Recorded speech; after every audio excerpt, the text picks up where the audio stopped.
Buenas tardes a todos, es un placer estar aquí en estos 25 encuentros de filosofía y bueno, puedo decir, si no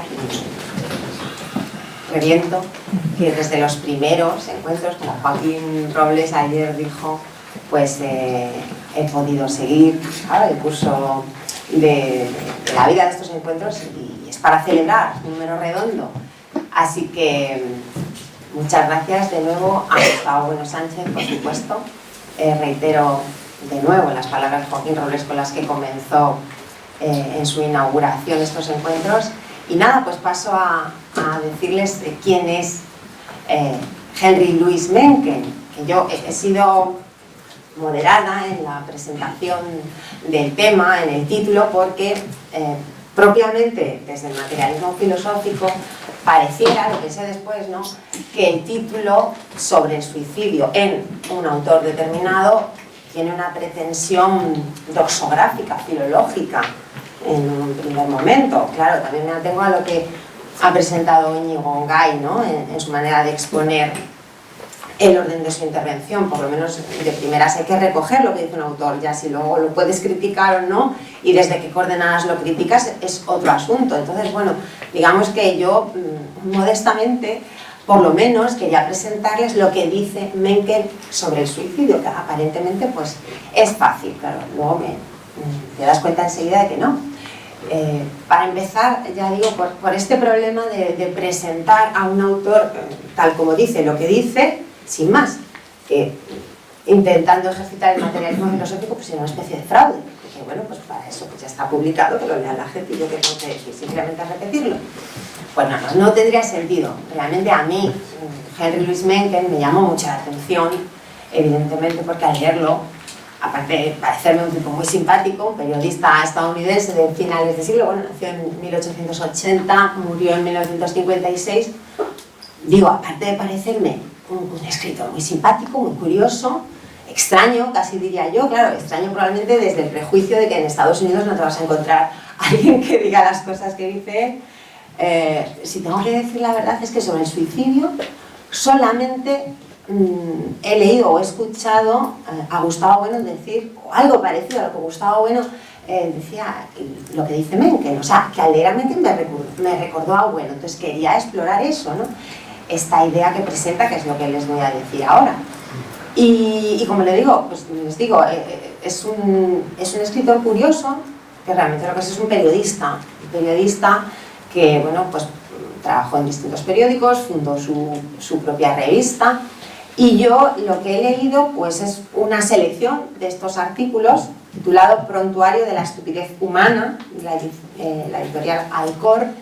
Hay otra edición anterior que lleva como título Prontuario de los prejuicios y la estupidez humanos, por cierto, con prólogo de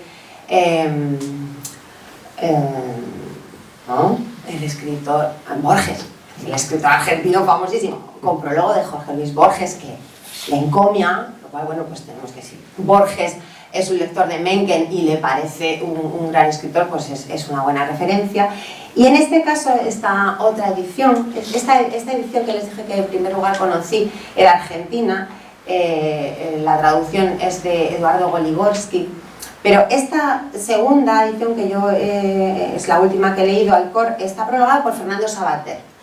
Y bueno, pues uno y otro, por supuesto, dan su visión. Yo lo que voy a pretender aquí, entonces, finalmente, no es, por supuesto, simplemente presentarles lo que dice Mencken sin más, sino, a ser posible, presentarlo desde las coordenadas del materialismo filosófico y según una idea, no tanto del suicidio como de la vida humana o de la doctrina de la felicidad de Gustavo Bueno, que como ya se ha citado aquí, pues el libro El mito de la felicidad. Yo realmente lo que encuentro aquí es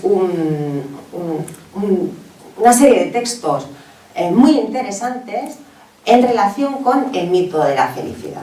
Entonces, bueno, pues como les digo, pues un periodista, un ensayista, alguien que es reconocido filosóficamente como escéptico, como cínico, es decir, no se le presenta directamente con una filosofía que se pueda encuadrar con claridad. probablemente por esta condición de filósofo mundano dedicado pues, a la crítica cultural de personajes de la época. Además son artículos muy, podríamos decir, muy centrados en la vida estadounidense de aquella época y bueno, pues tiene como dos enemigos a batir, que es el puritanismo y la democracia. Bueno, a nosotros nos interesa muchísimo, porque las críticas que hace la democracia son muy parecidas a las que hace, bueno, claro, evidentemente un estilo totalmente distinto, sin ser sistemático, pero el nervio de la crítica a la democracia pues está muy en relación con lo que nosotros pensamos y, como digo, es curioso, ¿no? Un crítico de la sociedad estadounidense contra el mito de la felicidad tan claramente presentado, es decir, que él así, sin duda creo que se puede leer desde nuestra filosofía de este mundo. Pero lo cierto es que como a nivel de cultura popular yo le conocía a través de una película, luego a posteriori lo supe, pues no puedo dejar de decirlo, ¿no? Henry Louis Mencken es el periodista que en la película titulada La herencia del viento pues hace de periodista, hace de sí mismo en el reportaje, o sea, es el reportero del famoso juicio del mono. Es una película que si no la conocen se la recomiendo, pues el actor principal es Spencer Tracy y hace de Mencken Gene Kelly. Y bueno, pues es una película en la que se cuenta un hecho real, que es el juicio que se celebró contra un profesor que explicó la teoría de la evolución cuando lo que tenía que explicarse pues es la teoría creacionista. Y bueno, pues esto es lo que se cuenta en la película. Y luego me he enterado, a propósito de preparar esta comunicación, que realmente este juicio fue una especie de basura fabricada, pero no basura, sería un producto excelente. Y probablemente Mencken algo tenga que ver. Es decir, que el profesor, pero bueno, ya les digo, esto es una última referencia que he tenido que les tengo que contar porque me he enterado y tiene mucho interés. El profesor realmente no era profesor de biología, sino que con el interés de llamar la atención sobre el problema y que la prensa se hiciese cargo de ello y por tanto poner a Tennessee, creo que ¿no? Pues en los periódicos, al profesor de educación física se le dijo, ha faltado el director, que era el profesor de biología, y entonces, mira, explica esto, explica la teoría de la evolución, tú ve a clase y di que el hombre pues, es un producto de la evolución y tal igual. Ah, vale. Entonces se denunció, pero los alumnos estaban amañados, es decir, se dijo a los alumnos que denunciaran al profesor por explicar la teoría de la evolución y de ahí que se celebrara el juicio. Quiero decir, que Mencken era un personaje de este tipo, ¿no? O sea, inventarse el caso para luego sacarlo en los periódicos, pero bueno, realmente era pues un filósofo racionalista mundano que de alguna manera, si no se daba el caso de que un profesor fuese perseguido por esto, pues lo produjo, lo fabricó. Pero bueno, de hecho, pues en su cruzada contra el puritanismo yanqui, él estaba ahí, ¿no? Y entonces, pues él mismo lo declara, ¿no? Que tiene ese objetivo, ¿no? La lucha contra el puritanismo, contra el WASP, ¿no? Contra la idea del American Way of Life, es un crítico de un sarcasmo y de una acidez tremenda, pero digo que es sorprendente. De hecho, los sobrenombres o la manera de reconocerle, pues se le reconoce como el sabio de Baltimore, porque nació allí, pero yo he recogido, bueno, el propio Sabater dice que es un yanqui irreverente.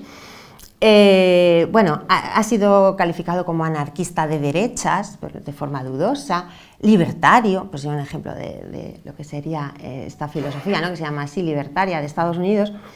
Pero bueno, como les digo, desde nuestras categorías, si tuviéramos que decir qué es, si es un escéptico, si es un cínico, yo lo he recogido bajo la idea de que la doctrina de la felicidad, de los 12 modelos que presenta Bueno, de las concepciones de la felicidad, pues estaría dentro del materialismo monista descendente. Es decir, es un materialista monista y descendente, ¿por qué?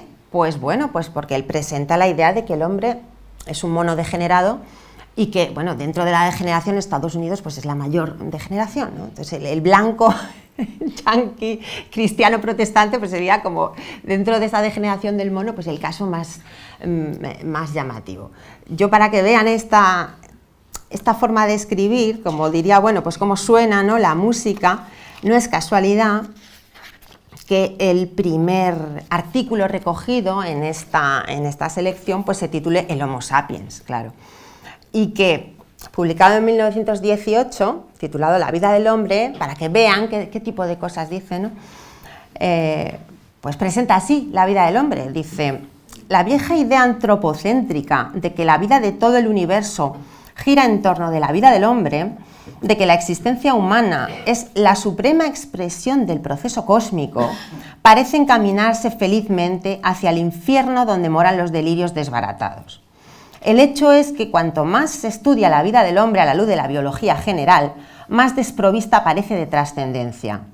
La raza humana, que otrora pasaba por ser la preocupación capital y la obra maestra de los dioses, empieza a asumir ahora el aspecto de un subproducto casual de sus gigantescas, inescrutables y probablemente absurdas actividades. El herrero que forja una herradura genera algo casi igualmente luminoso y enigmático, la lluvia de chispas. Pero como sabemos, su mirada y su pensamiento no están fijos en las chispas, sino en la herradura. Las chispas son, en verdad, una especie de enfermedad de la herradura. Existen merced a una pérdida de su materia. De igual modo, el hombre es quizás una enfermedad local del cosmos, una especie de eczema o de uretritis pestífera. Bueno, claro, esto hay que tomarlo en serio. Esta es la cuestión. O sea, claro, yo digo, a ver, desde las coordenadas del materialismo filosófico lo encontramos como un materialista monista descendente. El problema que se presenta, y por eso es por lo que yo me di cuenta de que era más difícil presentarlo de lo que yo creía, es que al introducir el humor, uno no puede tomar esto in recto. Hay que tener muy en cuenta el público y este objetivo que él tenía de provocar este puritanismo, ¿no?, estadounidense.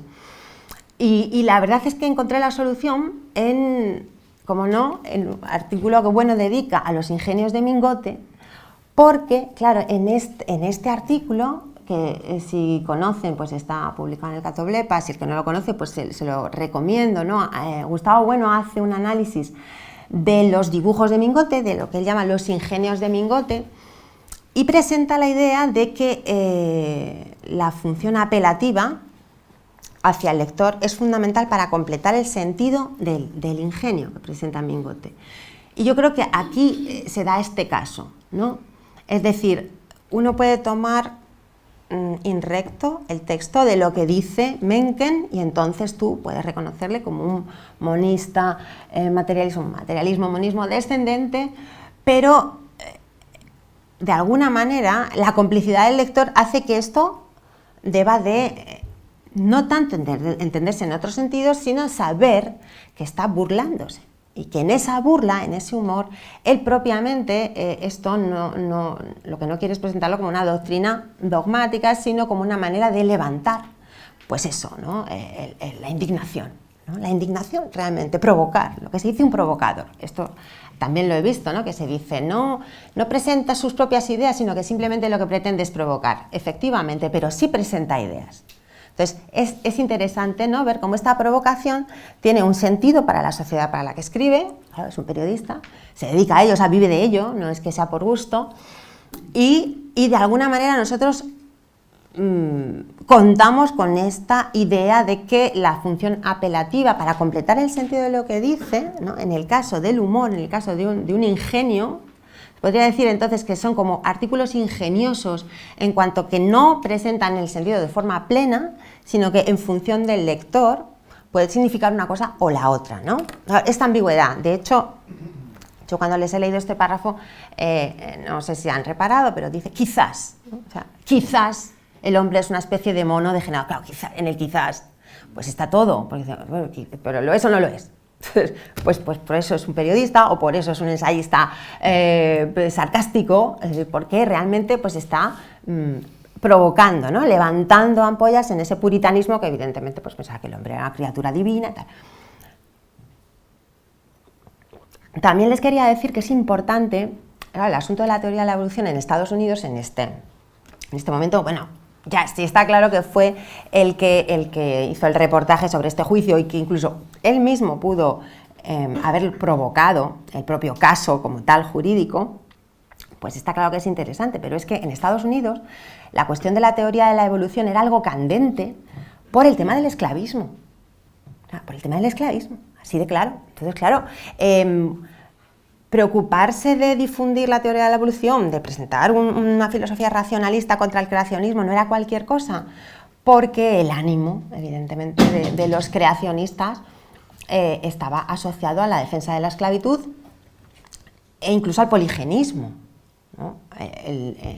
Hace poco leí algo sobre esta cuestión. Agassiz, ¿no?, el famoso explorador del Amazonas, lo que buscaba eran las pruebas para desmontar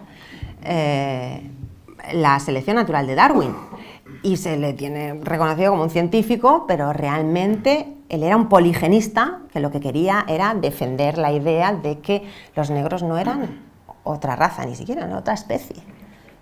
Bueno, por supuesto, tenían que estar separados, no nos podíamos mezclar, etcétera, etcétera. Quiero decir que la posición de Mencken, al tener tal beligerancia con la cuestión de la biología, se podría decir que sería la categoría que le da fuerza para poder presentar una idea de hombre o de vida humana en la línea del materialismo filosófico, pues le viene de ahí, por supuesto, ¿no?, de la influencia que la biología puede tener en esta idea de la vida humana.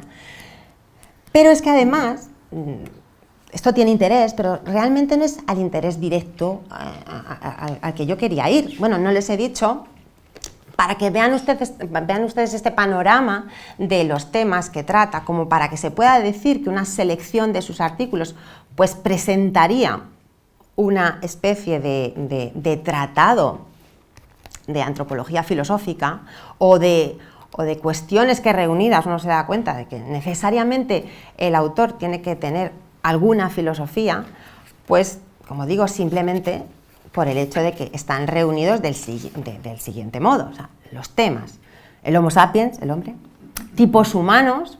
Dentro de los tipos humanos pues están el romántico, el creyente, el médico, el metafísico, el filósofo, el altruista, el iconoclasta y el hombre bueno. Las mujeres, claro, desde el punto de vista del pensamiento Alicia, Mencken debía estar censurado, sus libros quemados, por supuesto, es machista, es lo peor, ¿no? Una cosa terrorífica, pero claro, lees las cosas que dice sobre el matrimonio, las mujeres, etcétera, y como poco, hoy en día es un soplo de aire fresco, porque realmente lo que parece mentira es que esto se pudiera escribir y publicar a principios de siglo en Estados Unidos.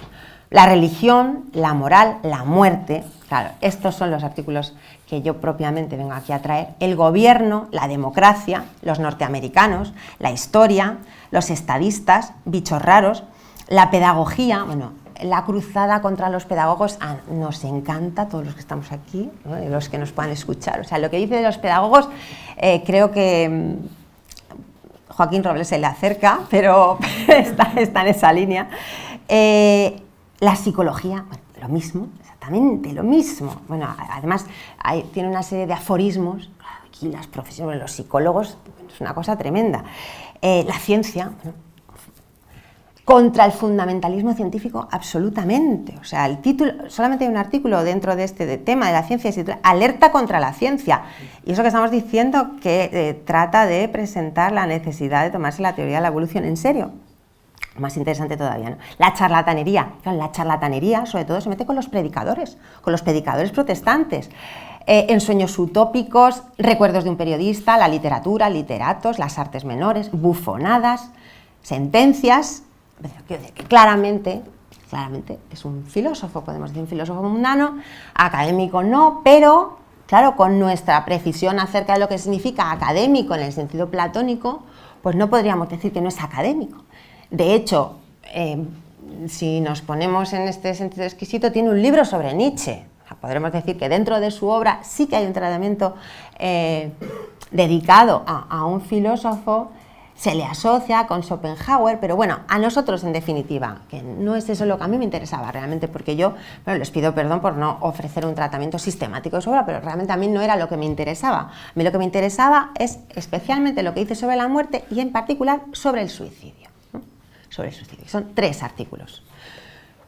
Titulado uno sobre el suicidio, 1926, que es el que da título a mi comunicación, que realmente debería haber puesto sobre la muerte, porque sobre el suicidio, Bajo los olmos, de 1927, y Exeunt omnes, de 1919, que es muy bonito porque esa frase en latín lo que significa es todos deben abandonar la escena. Es una frase que suele aparecer en las obras de teatro, ¿no? Es decir, que salgan todos los personajes de la escena. Pues eso es lo que pasa con la muerte, ¿no? Que todos tenemos que abandonar la escena. Bueno, pues el caso es que de sobre el suicidio, yo encuentro que Mencken presenta bueno, para decirlo con las palabras de Bueno, la demolición del principio de felicidad. La demolición. Además, de hecho, es el objetivo del libro de Bueno, ¿no? En sus propias palabras. Este libro persigue la demolición del principio de felicidad. Bueno, pues yo he encontrado en este modo de presentarlo, ¿no? De alguna manera necesitando de la complicidad del lector para entender lo que está diciendo, que podemos decir, bueno, te puedes equivocar, efectivamente, yo me puedo equivocar. Leído por el materialismo filosófico o desde el materialismo filosófico, desde luego no debemos perder esta presa, porque yo aquí encuentro una demolición del principio de felicidad claramente, ¿no? Y es que, ¿cuál es la tesis de Mencken sobre el suicidio propiamente? Bueno, pues que lo raro es no suicidarse. ¿Cómo es posible que se suicide la gente, ¿no? ¿Qué acto más irracional? Bueno, pues parece que la vida debería de buscarse, ¿no? Todos los hombres tienden por naturaleza a ser felices, pero claro, básicamente pues a vivir, ¿no? Y Mencken lo que dice es, no. O sea, lo que hay que preguntarse es cómo la gente no se suicida más. Y de hecho él lo presenta como una tesis que argumenta, ¿no? Claro, evidentemente, pues dice, no, si de hecho lo que sucede es que como la vida no tiene sentido, pues a poco que uno se da cuenta, realmente lo que piensa es que es mejor matarse que vivir. Claro, aquí también lo que podríamos ver en este sentido recto que yo he dicho de tratarle como un filósofo al que hay que clasificar, pues yo decía, hombre, es un Egesias de Cirene de Estados Unidos, ¿no? Que como saben, yo por supuesto no me duele decir que lo conocí por Gustavo Bueno, Egesias de Cirene, ¿no? El Peisithanatos, el inductor al suicidio. Claro, Egesias de Cirene hay que decir que se suicidó, con lo cual él inducía al suicidio, pero es que cumplía, pero es que Mencken no se suicidó. No se suicidó, con lo cual ya era incoherente, ¿no? Entre su teoría y su práctica no había coherencia, pero es que no tenía que haberla, es que no se puede leer en recto, eso es lo que yo vengo a presentar, que hay que contar con el humor, pero en ese humor nosotros encontramos la fuerza para reconocer esta demolición del principio de felicidad. Bueno, porque realmente su tesis es la de que, bueno, el principio de felicidad, por si acaso, tal como se formula, ¿no? en el mito de la felicidad de Gustavo Bueno, pues el principio de la felicidad, así llamado por Bueno, que se puede ver enunciado en Aristóteles, pues es lo que dice que todos los hombres buscan ser felices, que todos los hombres tienden a buscar la vida feliz, y claro, el problema viene, eso ya no entra en el principio, el problema viene en cuando hay que definir qué es la felicidad, entonces ahí ya empiezan los problemas, porque claro, cada uno encuentra la felicidad en un sitio, con lo cual, bueno, pues Aristóteles va descartando, y claro, lo que dice Bueno finalmente es que no, es que la felicidad, que precisamente por eso, porque hay que ir descartando, nos quedamos sin nada, porque como la felicidad es la condición de Dios, la vida humana no puede aspirar a semejante estado, y entonces la búsqueda de la felicidad es absurda, ¿no? Pero bueno, el principio de felicidad se queda con la primera parte, todos los hombres buscan ser felices. Ahora, dice Bueno, aparentemente este es un principio loable, pero esconde la mala fe. Esa mala fe es con lo que a mí me gustaría terminar, ¿no? Porque yo creo que Mencken va por ahí, ¿no? De alguna manera está ya percibiendo, ¿no? esa mala fe del cristiano que te dice, ¿no? Pues lo bonita que es la vida y cómo hay que vivir con alegría, etcétera, etcétera. Pero bueno, además del principio de felicidad, Bueno aún recoge pues un principio más fuerte, ¿no? De hecho, distingue el principio débil y el principio fuerte, que es el supuesto de la felicidad, ¿no?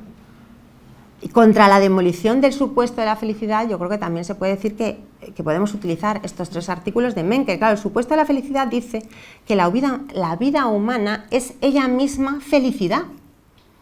en la expresión de Fichte, de modo que el que no es feliz es porque no es humano, o es porque su vida no es digna. Claro, Mencken se presenta como un degenerado, propiamente, pues es esto, ¿no? Se está burlando.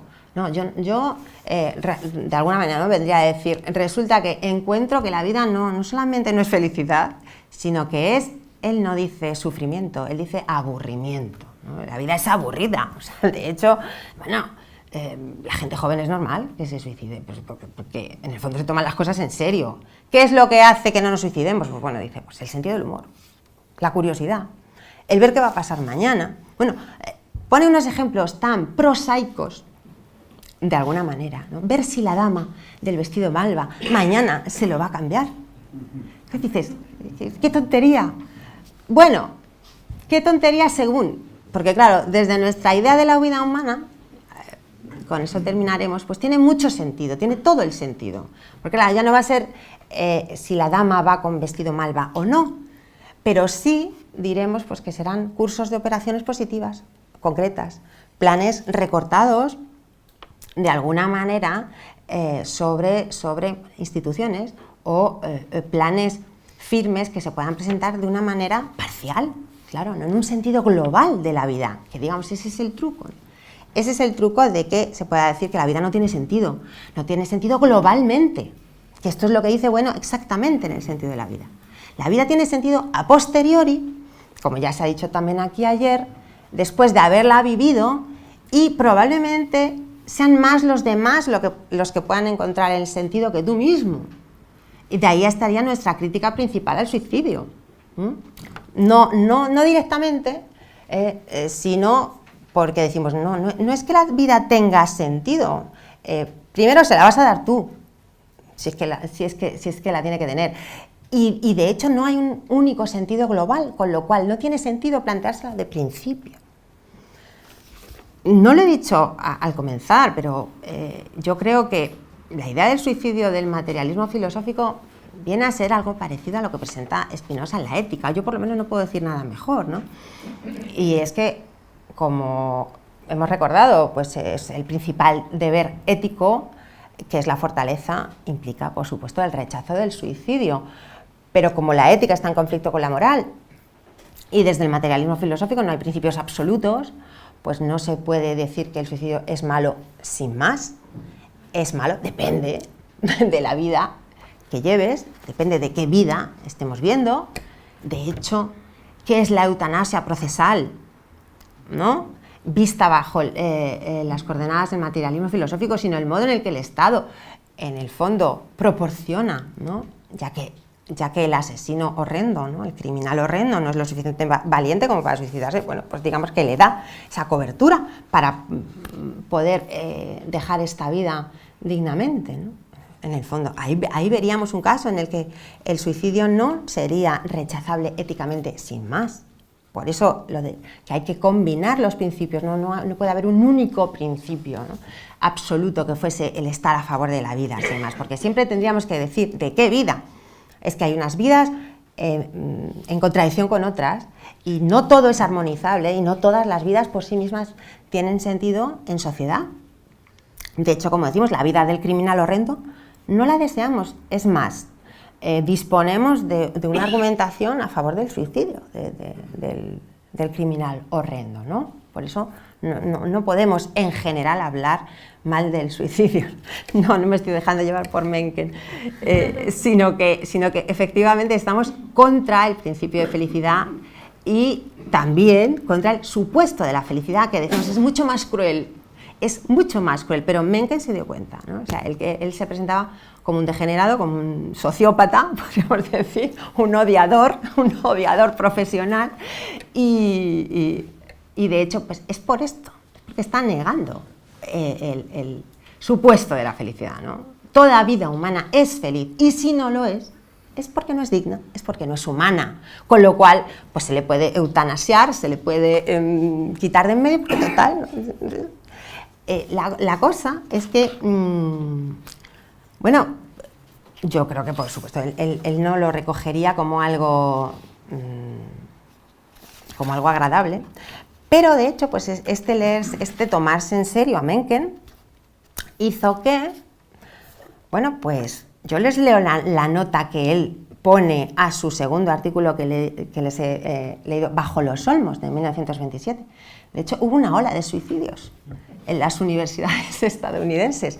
Y no se lo cuento, les voy a decir lo que dice Mencken sobre esto, ¿no? Dice, bueno, es que las gafas las tenía que haber cogido, qué vergüenza, pero bueno. A comienzos de 1927 hubo varios suicidios en los campus universitarios y los diarios les dieron un énfasis melodramático.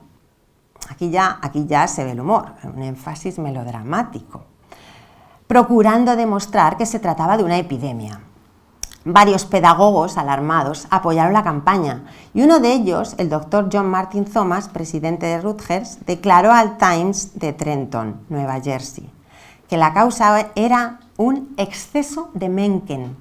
La causa de los suicidios, un exceso de Mencken, claro, es decir, el paclitaxel, un inductor al suicidio.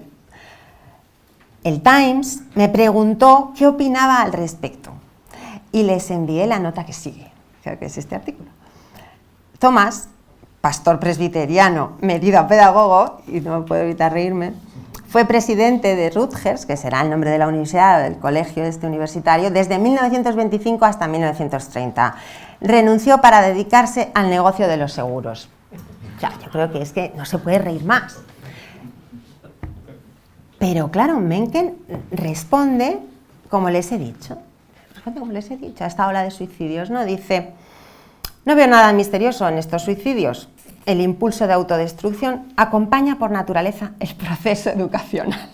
Perdón, no quería reírme, pero no puedo evitar. Todo estudiante avispado decide amargamente, en uno u otro momento de su carrera universitaria, que sería más sensato morir que continuar viviendo. Yo me eximí de las humillaciones intelectuales de la educación universitaria, pero en los últimos años de la adolescencia, cuando empecé a vislumbrar gradualmente la verdad, resolví en más de una oportunidad que la muerte era preferible a la vida. A esa edad el sentido del humor está en baja. Más tarde, merced a los misteriosos designios de la providencia divina, se recupera. O sea, él como dejó la universidad, pues pudo vivir, ¿no?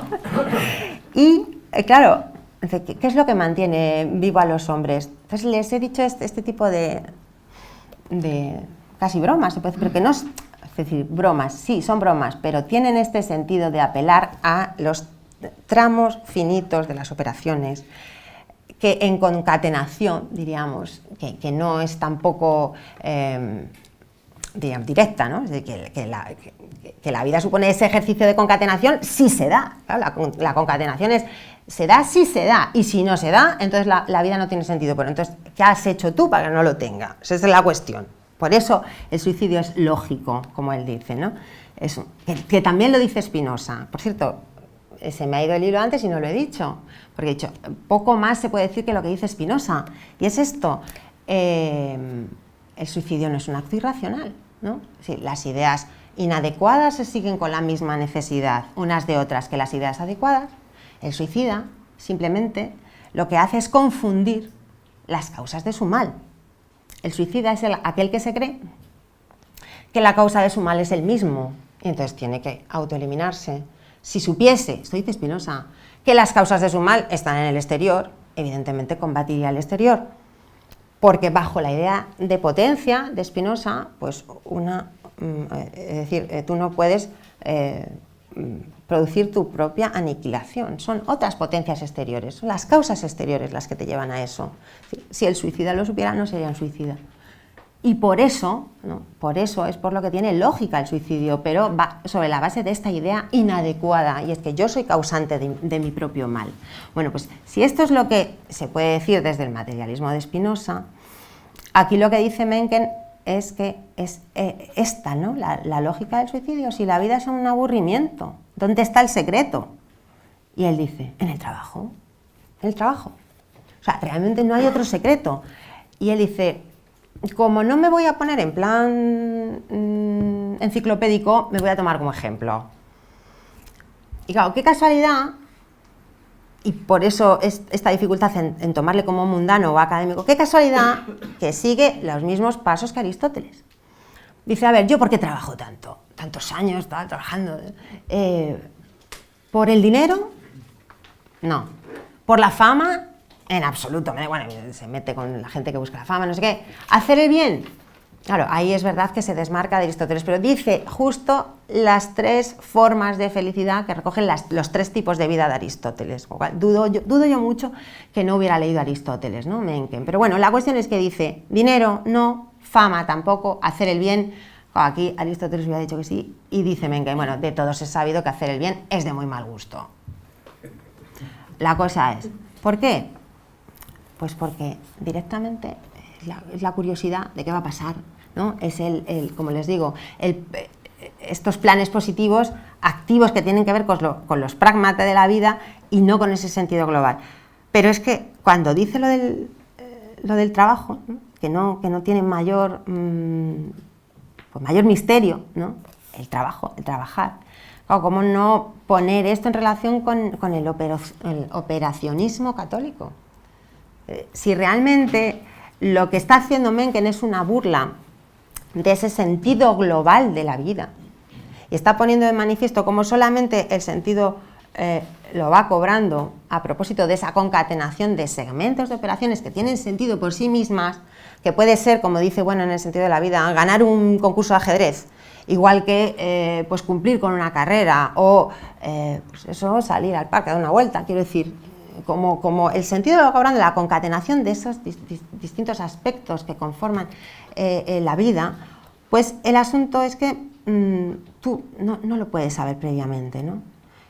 Entonces, cuando presenta esta idea, ¿no? del sentido vacío de la vida, si no se pone el trabajo como objetivo, fíjense que termina diciendo, espero que nadie se sienta inquieto y alarmado por el hecho de que diversos obispos, presidentes de universidades, conferencistas rotarianos y otros idiotas profesionales de la misma índole ocupen las páginas de los diarios con pomposas disquisiciones sobre esto del suicidio, ¿no? Y entonces él dice, y esto yo solamente se lo he escuchado a Gustavo Bueno, y lo van a recoger, ¿no? Luego lo explicamos porque hay gente que no ha conocido a Gustavo Bueno y no lo ha escuchado decir esto, aunque él se ha preocupado de decirlo cada vez que tenía ocasión, ¿no? Dice, a lo que me gustaría asistir, si semejante cosa se pudiera organizar, sería a una ola de suicidios entre los presidentes de universidades.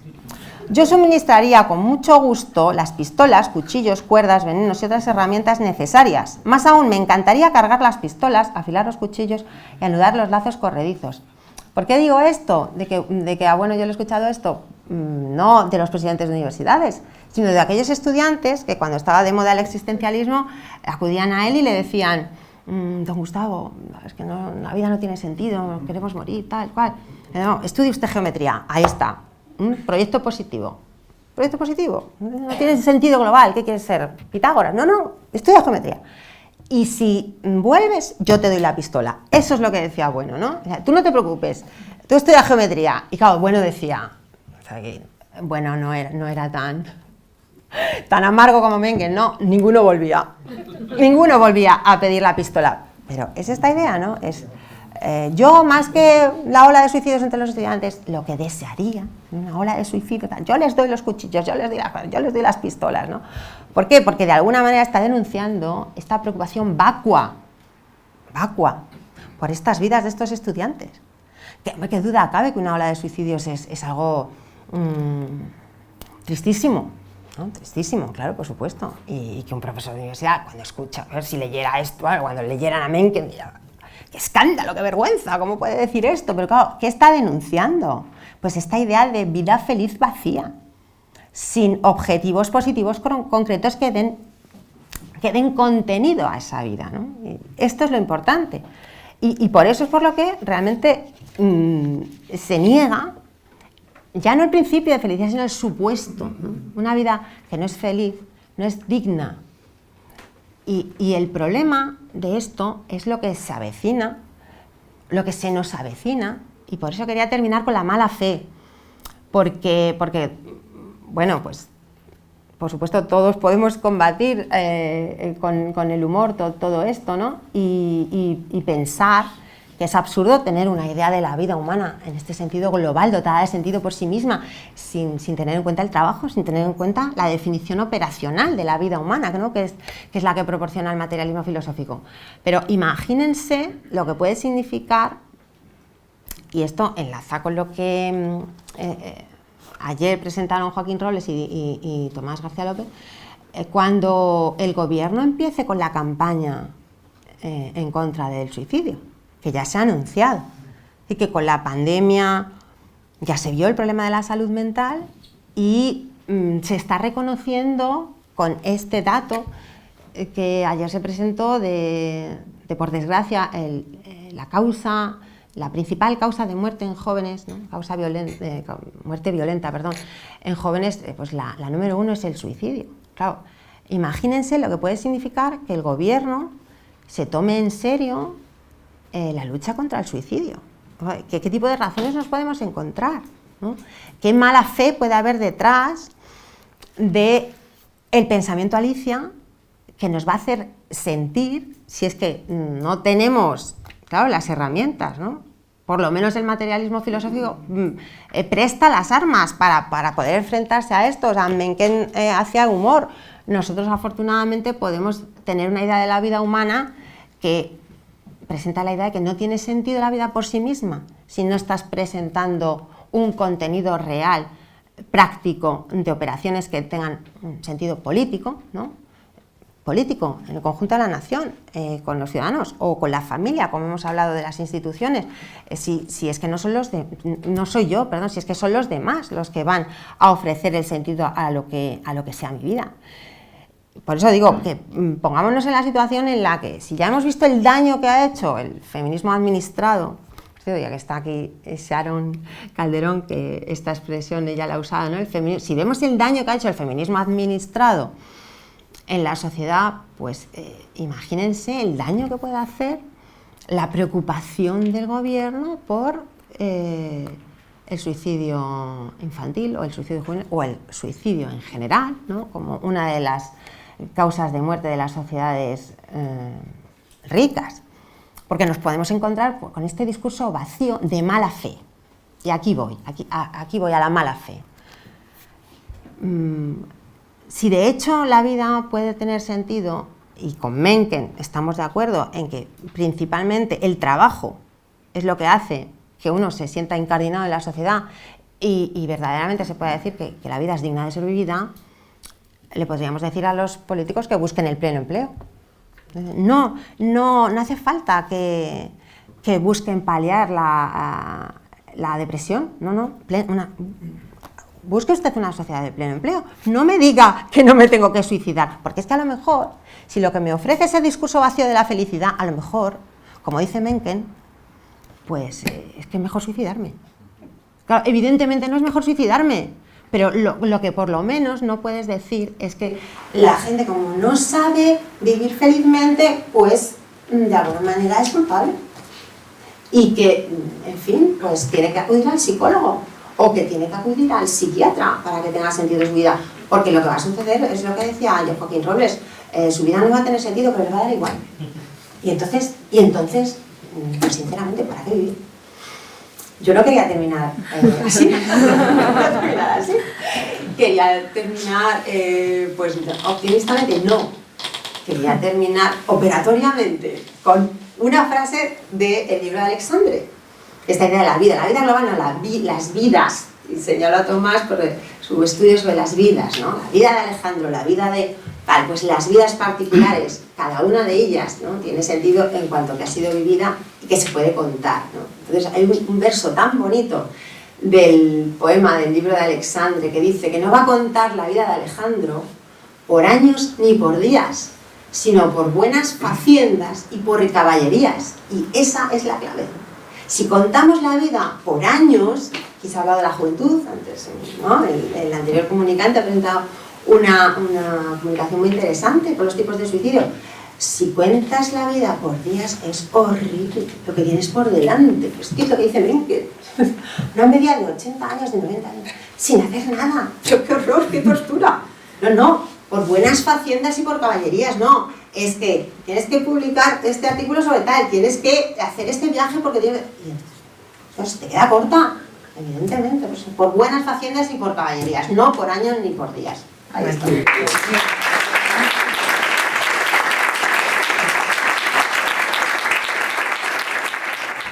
Bueno, pues nada, yo primero muchas gracias a Tirana por una conferencia tan interesante sobre un autor al que yo no conocía y creo que, bueno, supongo, ¿no?, la mayoría de los aquí presentes. Y es el humor de Mencken, me hacía recordar, voy a empezar con esto, con el humor también, fíjate, de Cioran, ¿no?, que alguien más remiso al humor que Cioran, pero Cioran en los silogismos de la locura tiene un silogismo, que no es un silogismo, pero que dice algo así como: lo único que me hace soportar la vida es saber que me puedo suicidar en cualquier momento. Sin la posibilidad de suicidarme, hace tiempo que me habría quitado la vida. Dice, bueno, pues sobre lo de Mencken me ha parecido extraordinariamente elocuente, y es que cuando lo decías en esta reconstrucción, sí, bueno, doxográfico-crítica, no solo doxográfica, me ha parecido, vamos, según lo decías, yo lo veía cristalinamente, ¿no?, esa potencia de estas ideas de Mencken para demoler el principio de la felicidad, en cuanto que el principio de la felicidad global esconde un monismo, en el fondo, un monismo cósmico. Y entonces, pues sí, efectivamente, eso, pues claro, estás viendo lo que dice Bueno ahí, y también tiene mucho sentido por eso que hemos dicho muchas veces y que el propio Bueno dice, que si no hubiese precedentes muy concretos, pues este cúmulo de ideas del materialismo filosófico serían gratuidades, extravagancias, porque no cabe pensar que los demás han sido siempre gilipollas, ¿verdad?, y que solamente se le ha ocurrido a Bueno. Sin embargo, claro, aquí se plantea la dialéctica esta, ¿no?, que es también muy curiosa. Al margen del prisma con el que tú estás viendo a Mencken, si quitas ese prisma, es decir, efectivamente, si en lugar de leerlo en oblicuo desde la plataforma ya conformada del materialismo filosófico lo lees in recto, pues entonces la situación empieza ya a contemplarse de otro modo. Porque al menos tal y como lo has tratado doxográficamente, cuando dice, por ejemplo, que el hombre es un mono degenerado, etcétera, ahí se esconde un esquema degeneracionista que es pesimista, que es tan monista como el optimismo contrario. Es decir, que esta lectura que haces de Mencken es muy elocuente, pero es que hay que hacerla, y hay que hacerla desde el materialismo filosófico. Una vez quitas la plataforma ya la cosa cambia. No sé sí, eso es lo que quería decir. Sí, muy bien. Sí, de alguna manera yo me doy cuenta, pero bueno, ¿respondo ya? Sí, ¿no? Sí. Es cierto, y el pluralismo yo lo encontraría en el modo en el que trata los temas y los contenidos tan diversos, en la presentación tan antiarmonista, ¿no?, de la sociedad, que hace que no represente su pluralismo, que cuando tenga que expresar o representar la filosofía a la que se acoge, pues sean este tipo de frases, ¿no?, de ontología monista, pero que luego realmente es el propio ejercicio de su periodismo el que presentaría este pluralismo. Yo lo resolvería así. Pero vamos, también te digo que he comenzado pidiendo perdón por no conocer su obra, no poderlo presentar, que de hecho, pues es un libro sobre Nietzsche, no lo he leído. Quiero decir que yo he leído estos artículos y que de alguna manera es el ejercicio de este periodismo donde yo podría haber ejercitado ese pluralismo ontológico. También es verdad que quizás darle el nombre de pluralismo ontológico es excesivo, puesto que estamos hablando de un análisis político, social, pero bueno, pues las propias contradicciones entre las profesiones, de hecho, no sé si os he leído el comienzo del artículo sobre el suicidio, ¿no?, pero decía, bueno, pues que esta ola de suicidios le venía muy bien a un empresario amigo suyo de pompas fúnebres. Quiero decir, que ¿eso qué es? Bueno, si digo pluralismo ontológico, que queda rimbombante, pero es un principio antiarmonista, digamos, por definición, ¿no?, por cómo presenta los conflictos entre las clases, entre las religiones, algo así. Sí, yo en primer lugar felicitarte por tu divertida exposición y tan bonita. Y me han sugerido dos cosas. Lo primero, lo de Cioran, que como Íñigo y yo estamos conectados por una especie de hilo rojo de eso, es algo. Yo estaba pensando en Cioran, pero lo de Cioran era una impostura, porque luego se le suicidó una alumna y dejó de dar clases, o sea que en el fondo no se lo creía muy bien eso, Cioran. Pero en la parte final me he acordado de aquella cita de Pompeyo, que al parecer tenía que embarcar con las tropas y estaba el día muy nublado, con rayos y truenos y centellas. y no querían embarcarse, y les dijo aquello de no importa vivir, lo que importa es navegar. Totalmente. Le dijo Pompeyo. Sí. Me he acordado de eso. Y respecto a esto que dices tú de este gobierno tan maravilloso que tenemos, que se va a poner a hacer campañas contra el suicidio, pues me he acordado del artículo aquel de Bueno, que no recuerdo ahora mismo en el Catoblepas cuál es, cuando hablaba del chamán que para que llueva empieza a mover piedras, y como no llueve empieza a echarle la culpa a los de la tribu de enfrente porque no mueven las piedras en sentido contrario, o dice que no nos estamos esforzando en mover piedras. Entonces pasa el tiempo, llueve, y entonces dice, ¿veis? Que gracias a que hemos movido las piedras por fin llueve. Bueno, pues esto es igual, como lo de la igualdad y tal, hay más crímenes que nunca, crímenes domésticos que esto llaman machistas, y eso sugiere que tiene que haber más chiringuitos y más inversión, y con esto pues va a pasar igual, es decir, crearán 10 o 15 o 100 millones de chiringuitos donde colocar a todos estos que han terminado carreras universitarias inservibles, pero que quieren vivir de la política y del cuento, y entonces aumentarán los suicidios, y eso será la justificación necesaria para hacer más chiringuitos y pedir más dinero para acabar con la lacra del suicidio.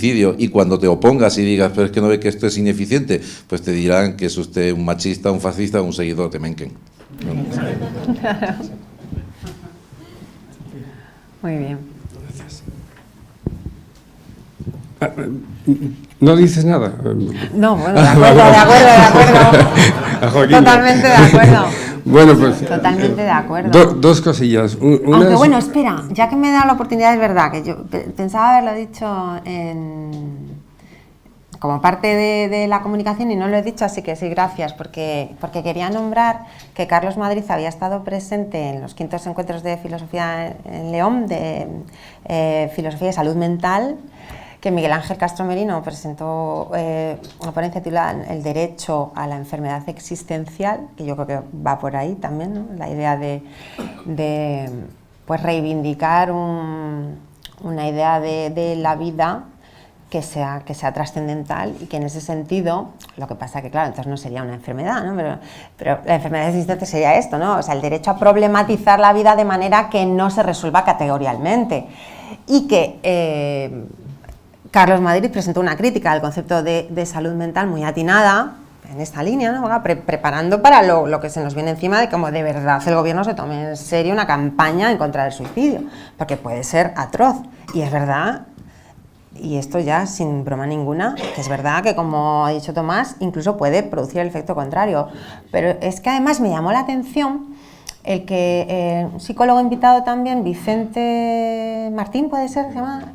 Vicente Martín, fue muy interesante porque él presentó también el panorama, ¿no?, de los diferentes tipos de suicidio y demás, que también le quitó ese tono melodramático, y yo creo que hay que combatirlo. Yo comprendo que es un tema muy delicado, que cada caso, por supuesto, pues es diferente, pero que una cosa que dijo este psicólogo fue muy interesante, porque además él, si no lo vieron ustedes, se lo recomiendo. Digo, bueno, está en internet, Miguel Ángel Castro Merino organizó estos 5º encuentros de filosofía, y en esta intervención de este psicólogo, él dice que era un psicólogo de urgencias, que en cualquier momento podía recibir una llamada de teléfono para acudir a un sitio en el que alguien se quisiera suicidar, para convencerle de que no lo hiciera. Entonces, claro, los casos prácticos que contaba pues claro, su sabiduría práctica era muy, muy curiosa, y entonces él decía, para que veamos, ¿no?, cómo siempre este tono melodramático en el fondo es no tomar respetuosamente al suicida, ¿no? Es faltarle el respeto al suicida. Él decía que había muchos suicidas que en la carta explicaban por qué sabían, y muchas eran venganzas. Claro, esto por supuesto es sabido, no es conocido, no es ninguna sorpresa, pero para que sea evidente que no se puede tomar al suicida como una víctima del mundo, como una víctima de la sociedad, o como alguien que en lo más profundo de su existencia encuentra un dolor insoportable y tiene que abandonar la vida. Como esto no siempre es así. Los casos de venganza, en las cartas que él decía que terminaban con un ahora te jodes. O sea, pues es muy interesante, porque dicen, no, si es que hay venganzas. Es que no puedes ver como una víctima siempre al suicida, porque hay suicidas que es que jolín, ¿no? Vaya, ¿con qué intención están queriendo hacer daño? Que de nuevo es otra vez esta vinculación con el grupo. Que el hecho de que sea una venganza a su familia, o a su hermano, o a su mujer, o a lo que sea, pues vaya, o sea, el desprecio muchas veces, o la repugnancia, o quiero decir, o todo aquello que pueda suponer emociones, pues, digamos, no fáciles de definir, vienen de que no hay que tomar el suicidio en este sentido unívoco, es decir, o categorial, por decirlo así. Perdona, que Josécho entonces... No, simplemente aclarar que Vicente Martín, que has mencionado, que pues también había sido alumno de Gustavo Bueno. Y él luego lo contó off the record después del psicólogo conductista, ¿no? Sí. Y efectivamente la conferencia está subida en Nódulo y se puede allí ver. Sí, eso es. Gracias. Bueno, dos cosillas, ¿no? Una cuestión de cinefilia y otra de psicología, que tiene que ver con lo que has dicho, ¿no? La de cine es así muy rápida, ¿no?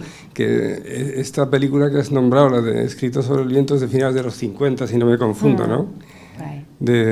Ahora no me acuerdo, Stanley Kramer, creo que es el director del 60, sí. Y 30 años después, el actor muy bueno, pero siempre muy progre, ¿no? Kirk Douglas hace un remake para... ¿Kirk Douglas? Kirk Douglas. No, pero no. 30 años después. 30 años después, sí. Aunque hay un director no conocido, Kirk Douglas promociona una película para la televisión haciendo él el papel que hace Freddie March y pone a Jason Robards haciendo el papel de Spencer Tracy. Pero que ya no venía a cuento hacer esa película, ¿no? Son cosas de Kirk Douglas. Bueno, y la otra tiene que ver con esta cuestión del trabajo, ¿no? Que es que me ha venido a la cabeza Freud en cuanto lo estabas planteando, que es previo y además desde una perspectiva mucho más criticable que la de este señor, ¿no? Que estás diciendo. Porque cuando Freud dice que hay que sublimar los instintos, por ejemplo, los artistas, ¿no? Pues subliman los instintos y así, pues si son feos, ¿no? y como no pueden dedicar, sus impulsos, sus pulsiones sexuales no las pueden satisfacer, pues entonces se dedican a hacer arte, ¿verdad? Lo mismo pasa con los científicos, te suena, ¿verdad? Todo esto, ¿no? Sí. Y entonces, claro, los que son feos y no son científicos, ni son artistas, ni son nada, ¿qué tienen que hacer? Trabajar.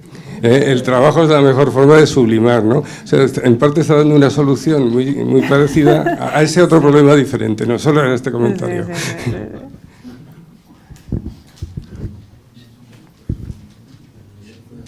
Un minuto solo, es que no entiendo. Hombre, es que sería imperdonable no felicitar a Tilana, aunque solo sea por eso. Vamos a ver, si yo suscribo lo que acabas de decir, estamos gobernados por una gentuza, yo lo siento también así, de esta manera, que mejor que no toquen esto, porque van a provocar muchos más suicidios. De la misma manera que la ley de no es no provoca más manadas. Claro. Es que estamos ahí, es decir, que se ha incrementado las violaciones. Y lo mismo con la violencia de género. Es que esta gente no sabe lo que tiene entre manos. Realmente estamos... Bueno, esto por ahí. Y ya finalmente, un pequeño apunte con respecto al asunto del humor, Desde luego hay una cosa que tienen en común este personaje Mencken con Don Gustavo. Don Gustavo tenía un sentido del humor impresionante, toda la vida lo ejercitó. Yo, recuerdo desde mi época más juvenil de ser alumno de él, pues el humor que él tenía, siempre esto es así de claro, ¿verdad? Y entonces, como te has referido a su trabajo sobre Mingote, pues aplicar esas nociones que don Gustavo ve en los chistes, en los artilugios de Mingote, que los clasifica según el espacio antropológico, angular, radial y circular, en función de lo que has dicho, pues qué tipo de humor es el más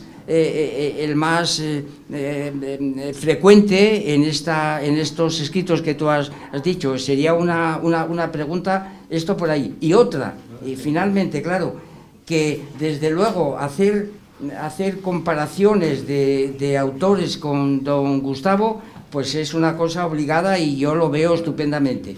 Pero a la vez también, no solamente comparar, sino confrontar. Y entonces, claro, como este hombre pues lo has catalogado como materialista, monista, descendente, pues don Gustavo habría que colocarlo desde el punto de vista de las teorías sobre la felicidad en el modelo 12. Prácticamente está en consonancia con Spinoza, como tú has dicho. Marcar esas diferencias yo creo que también estaría bien, ¿verdad?, en una palabra. Y luego su posición con respecto a otro tipo de felicidad, que es naturalmente criticable, que es la idea de felicidad canalla.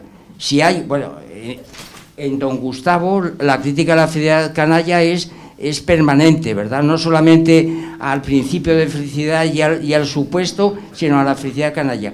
Pues nada, que dijeras dos palabras sobre estos dos asuntos referidos a este autor para marcar las diferencias. Yo veo que claro que también hay analogías, sin duda, ¿eh? Sí. Esto es. Muy bien.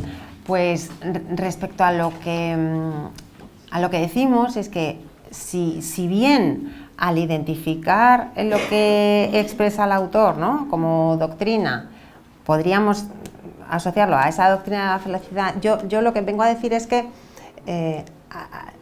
el tono humorístico hace que esta clasificación realmente luego en el ejercicio no tenga mucho sentido, porque es que ni siquiera creo que él represente sistemáticamente una posición, que de alguna manera el valor que tiene está en estos apuntes que, diríamos, pues de una manera muy circunstancial, lanza contra situaciones en las que él se encuentra, ¿no?, pues en esa época, en ese momento, pues contra los puritanos y demás, que hace que encontremos ahí el motivo por el que tiene razón en esas críticas, pero le veo muy dependiente de nuestra interpretación, como ha dicho Íñigo, y el valor lo extraemos gracias a contar con el sistema del materialismo filosófico, no porque por sí mismo lo tenga. De hecho, lo más normal es reconocerle, como también he dicho al principio, pues como un cínico, como un escéptico.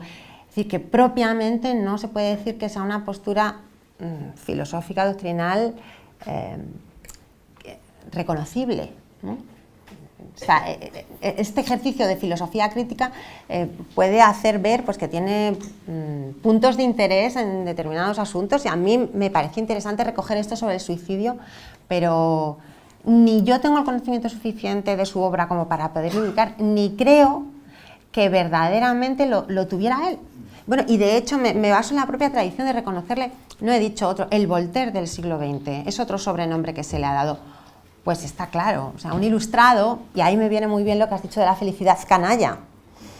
Alguien que se pueda asociar muy bien con la filosofía de la Ilustración, con Voltaire, con el cinismo y demás, pues diríamos, ahí precisamente es donde estaría su flanco débil, porque en esta crítica al puritanismo probablemente podríamos encontrar, y no te lo puedo decir así, ¿no? Porque claro, siempre es el combate, entonces en el combate no vale quitarle las serpientes, como dirían Don Gustavo. Si yo le quito al puritano de delante, parece un felicitario canalla, pero claro, es que se está metiendo con los que prohíben beber, prohíben la pornografía, prohíben tal. Entonces claro, ¿qué es? ¿Un defensor de la pornografía? No, o sea, realmente se está metiendo con aquellos que quieren prohibirlo, pero yo particularmente creo que sería más fácil ubicarle como un ilustrado, que podemos perfectamente pillarle en un defensor de la felicidad canalla, que lo contrario. Pero creo que entonces le estamos quitando las serpientes, no sé si me explico. O sea, en el combate contra el puritanismo vale, pero si yo cojo su filosofía e intento sistematizarla, pues no tiene esa fuerza, ¿no? Yo creo. Perfecto.